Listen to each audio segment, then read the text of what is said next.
जीवन का मतलब इस सृष्टि में कुछ भी संभव नहीं, बदलना हर एक को पड़ता है। तालाब कितना भी बड़ा क्यों ना हो, पर पानी रुकेगा तो सड़ेगा, और झरना कितना भी छोटा क्यों ना हो, पानी बहेगा तो आगे बढ़ेगा। और जीवन इसी प्रवाह का नाम है। जीवन का मतलब है प्रवाह, जीवन का मतलब है गति, जीवन का मतलब है फोर्स, जीवन का मतलब है ऊर्जा, जीवन का मतलब है यौवन, जीवन का मतलब है जवानी।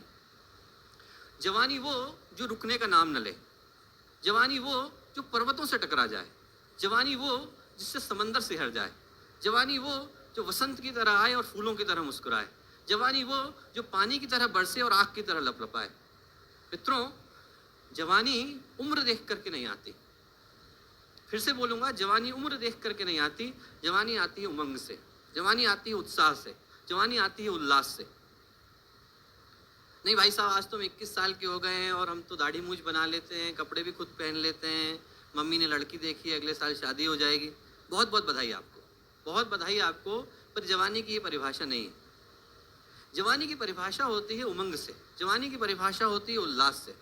जवानी का मतलब है क्रांति, और क्रांतियां चेतावनी देकर के नहीं आती, क्रांतियां दबे पांव आती हैं, हमारे दिलों में सुगबुगाहट पैदा करती हैं और हमारे कलेजों को झकझोर करके जाती हैं। और मित्रों, क्रांतियां जवानी हर एक के जीवन में नहीं आती। किसके जीवन में आई थी जवानी? कुछ उदाहरण देता हूं मैं आपको। समर्थ गुरु रामदास का नाम सुना होगा आपने।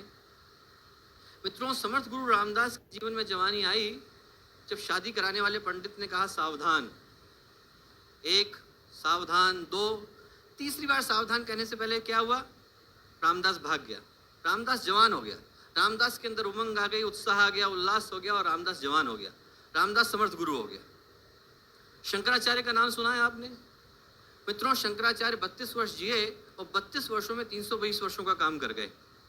शंकराचार्य के जीवन में जवानी आई जब वो 8 साल के थे। 8 साल के शंकराचार्य ने सोचा कि मैं अपने लिए जी करके क्या करूंगा, समाज के लिए जीऊंगा, संन्यास लूंगा।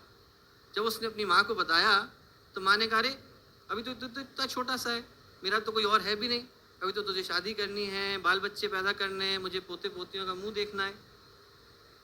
पर शंकराचार्य के मन में कुछ और था। क्या किया शंकराचार्य ने? शंकराचार्य पानी में कूद गए। बोले, मेरा पैर तो घड़ियाल ने पकड़ लिया है, तभी छोड़ेगा जब आप सन्यास देने की आज्ञा दोगे।